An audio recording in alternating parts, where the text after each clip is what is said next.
¡Argivos! ¡Arriba sus escudos! Mi nombre es Martin Nech y esto es Argos.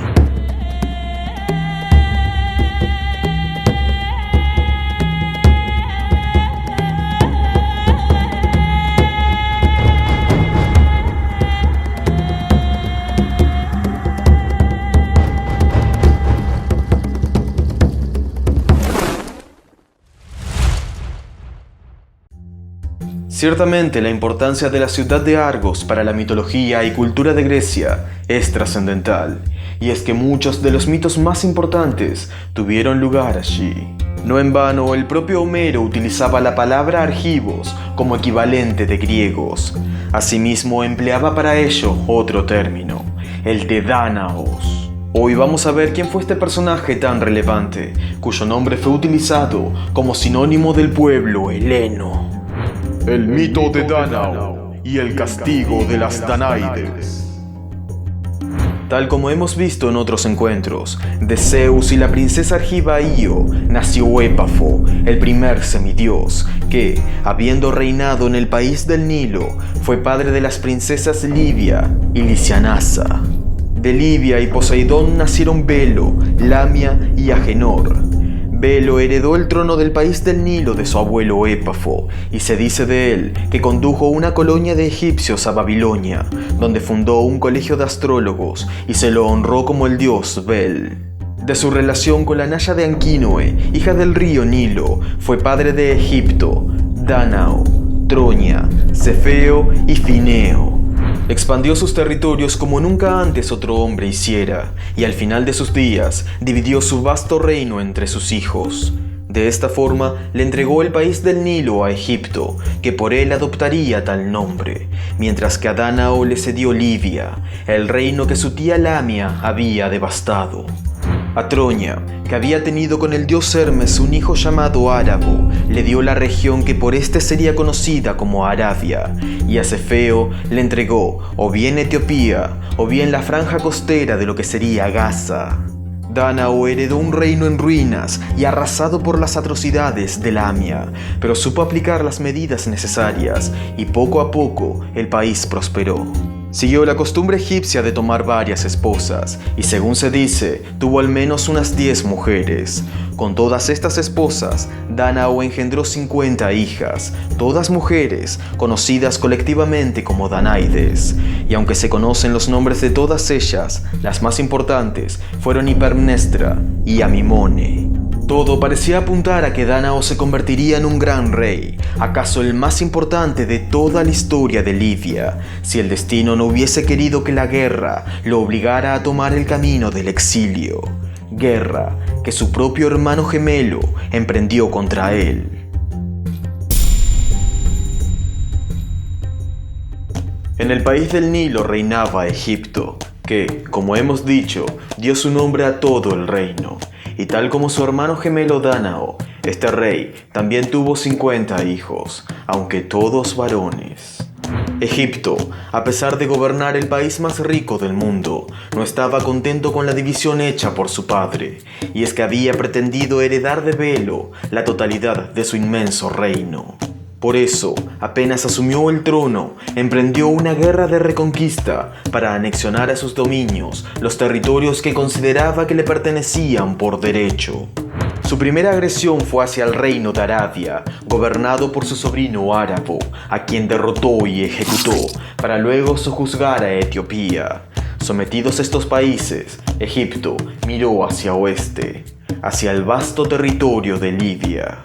Dánao se preparó para la lucha contra su ambicioso hermano, pero Atenea un día se le apareció para exhortarlo a abandonar la lucha y el país, pues si se quedaba, no solo moriría a manos de Egipto, sino que todas sus hijas terminarían siendo vendidas como esclavas.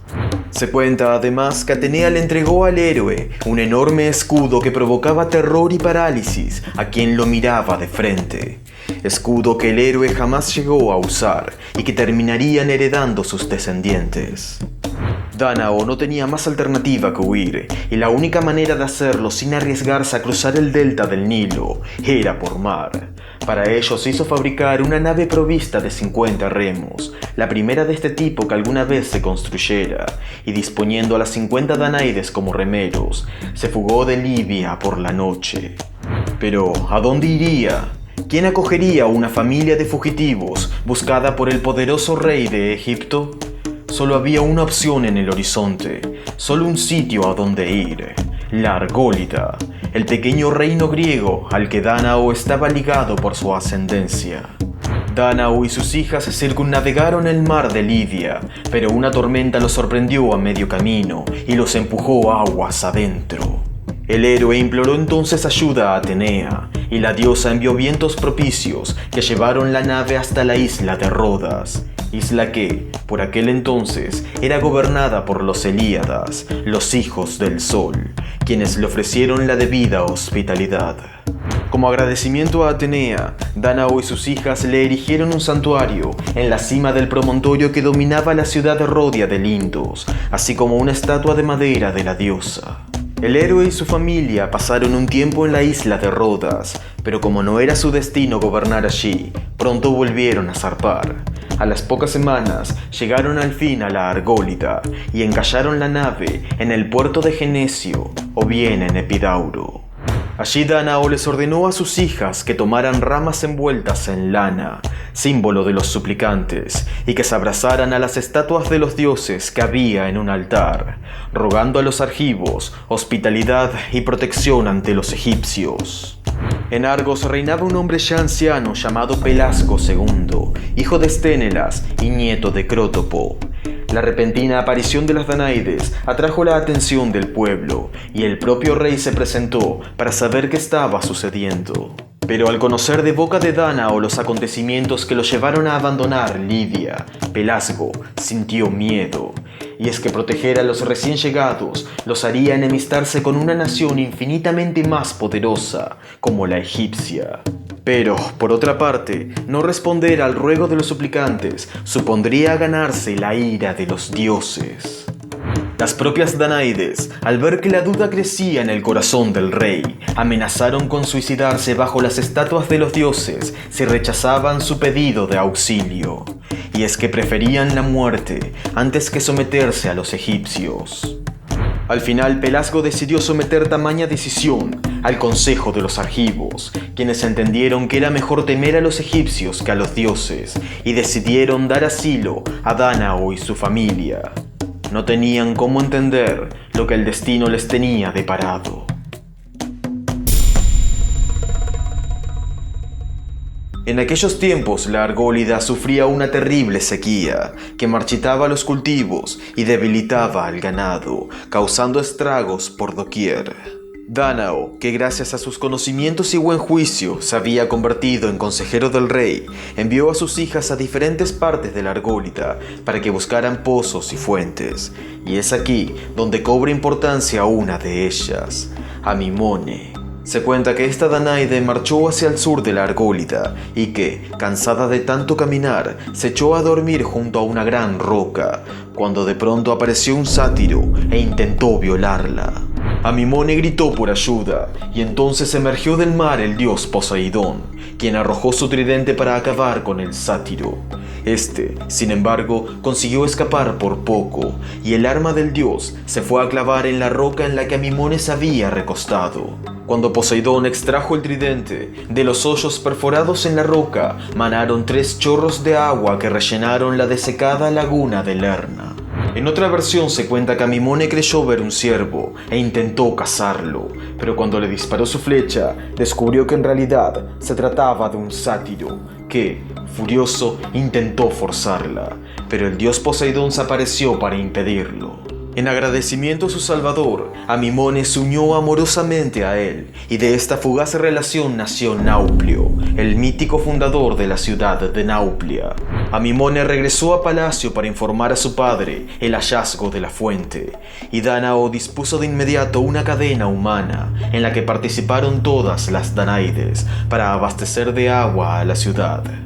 Luego hizo zanjar la tierra para crear canales, cavar pozos y construir cisternas para almacenar agua, de modo que Argos estuviese preparada para nuevas sequías.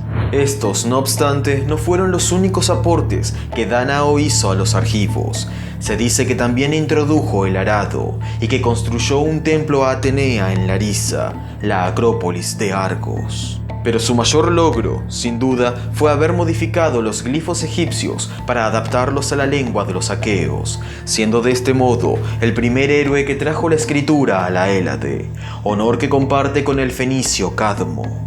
Todas estas innovaciones hicieron que el empobrecido reino de la Argólida prosperara, y en poco tiempo Dánao se ganó la estima de los argivos. Fue entonces cuando consideró que había llegado la hora de reclamar el trono para sí mismo. Convocó al consejo de los argivos, presentó su pretensión a la corona y expuso los motivos por los que debía ser nombrado rey. Dichos motivos eran su ascendencia, que se remontaba hasta Io, su sobrada capacidad para gobernar a los argivos y la falta de un heredero, ya que Pelasgo, siendo anciano, nunca había concebido descendencia.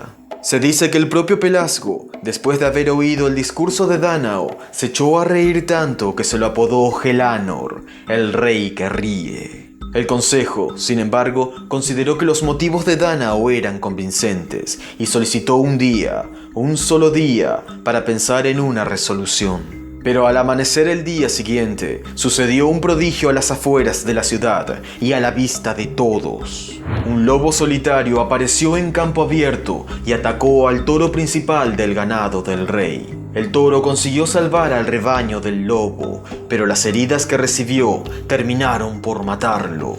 Pelasgo llamó a los adivinos y estos interpretaron el episodio como una sucesión traumática del poder, en la que si el rey, identificado con el toro, no cedía el trono, Dánao, como un lobo, acabaría por tomarlo a la fuerza. Cuando el consejo finalmente se reunió, los argivos entendieron que el prodigio había sido una señal de los dioses y en consecuencia decidieron nombrar rey a Dánao.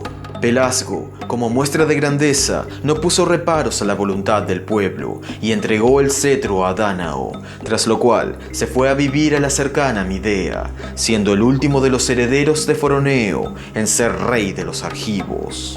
Dánao hizo luego levantar un templo en honor a Apolo Licio, el señor de los lobos, en conmemoración de estos hechos. Con él daba inicio una nueva dinastía, una nueva era.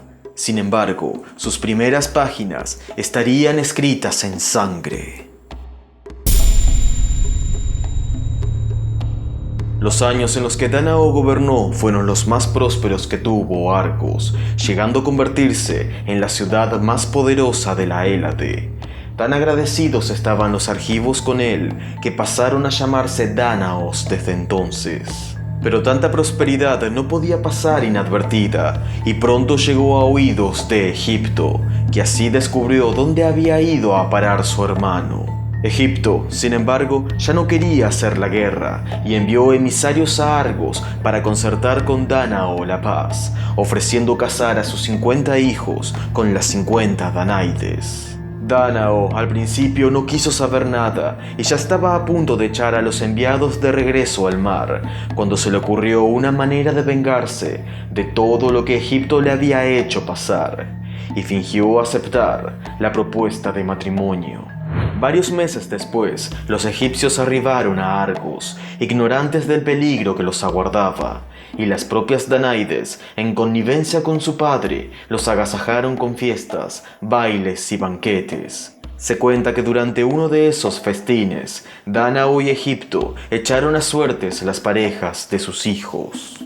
Otros, en cambio, dicen que los egipcios compitieron en una carrera por el honor de elegir primero a las novias. El ganador fue un príncipe egipcio llamado Linceo, quien escogió como esposa a la más noble de las Danaides, Hipermnestra. Esta, sin embargo, no quería casarse, y mucho menos ser parte de la gran venganza que su padre había planeado, y para disuadir a su prometido, le dijo que había hecho votos de castidad. Para su sorpresa, Linceo le prometió que respetaría su virginidad aún en el matrimonio, lo que enterneció el corazón de Hipermnestra. Cuando la noche de bodas al fin llegó, Dánao le entregó una daga a cada una de sus hijas para que escondieran entre sus ropas, de modo que, una vez en la intimidad de sus habitaciones, mataran a sus esposos mientras dormían. Hipermnestra, no obstante, advirtió a Linceo del complot y lo ayudó a escapar de palacio para que se ocultara en el cercano pueblo de Lircea, diciéndole que cuando todo acabara le haría señales de fuego desde la cima de la Acrópolis para que regresara. Esa noche hubo una gran matanza en palacio. 49 egipcios fueron asesinados por sus esposas mientras dormían. A algunos les rebanaron el cuello, a otros les apuñalaron en el corazón. La sangre corrió a raudales y aturdidas Danaides salían de sus recámaras con las manos manchadas de rojo. Dánao no esperó siquiera a que amaneciera para hacer que sus guardias decapitaran a todos los cadáveres y metieran sus cabezas en cestas. Hecho esto, convocó a un confundido Egipto a las afueras de palacio, donde volteó las cestas y las cabezas de todos sus hijos cayeron rodando escaleras abajo. Horrorizado, Egipto maldijo a su hermano y huyó de palacio, pero no pudo regresar al país del Nilo, ya que Dánao había hecho arder sus naves. Viéndose sin salida, Egipto marchó tierra adentro, hasta que llegó al asentamiento aqueo de Aroe, donde se dice que pasó sus últimos días. Dánao mandó enterrar las cabezas de los egipcios a orillas de Lerna, lo que terminó por corromper esta laguna, convirtiéndose en un terrible pantano insalubre, sitio donde luego la hidra de Lerna encontraría su hogar. Antes de que el día clareara, Hipermnestra subió a la cima de Larisa, donde hizo señales de fuego con una antorcha, esperando que Linceo pudiera verla, tal como habían convenido. Dánao, furioso con ella, la apresó y la llevó a juicio por desacato, esperando que los jueces la mandaran al exilio. Sin embargo, los argivos, espantados por la masacre que había tenido lugar en palacio, exigieron su libertad. En recuerdo de esta victoria, Hipermnestra erigiría luego una estatua de Afrodita Nicéfora. En cuanto a las demás Danaides, se dice que enloquecieron y empezaron a ser perseguidas y hostigadas sin descanso por las eriñas, hasta que finalmente todas ellas, salvo Hipermnestra, fueron arrojadas al Tártaro, donde se las condenó a llenar por siempre un enorme recipiente sin fondo.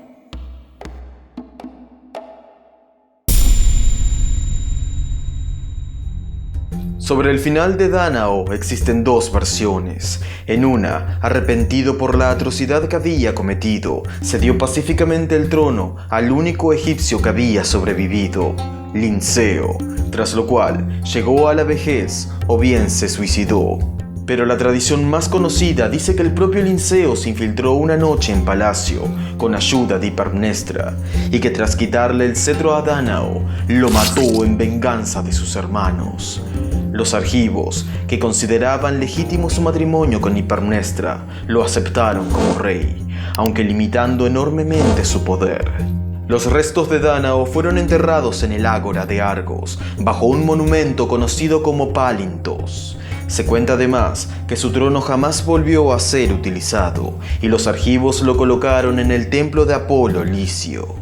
Con el tiempo, Hipermnestra rompió su voto de castidad y engendró con Linceo a su único hijo, al que llamó Abante, y por el cual esta nueva dinastía de reyes argivos sería conocida como Abántida. Este príncipe heredaría el escudo que Atenea le había dado a Dánao, y por él sería mejor conocido como el escudo de Abante. Hijos suyos serían Idómene y los gemelos Acricio y Preto, de cuyos mitos hablaremos en otro encuentro. Y es que la historia mitológica de Argos no ha hecho sino comenzar. Y aquí termina el mito de hoy. En nuestro próximo encuentro sobre mitología, hablaremos de los orígenes míticos de los signos del zodíaco. Si les gustó el contenido, háganmelo saber con un like, comentando aquí abajo o compartiéndolo en sus redes. Suscríbanse al canal y recuerden, Troya arde, hoy y siempre. Yo soy Martin Nech. Kairet.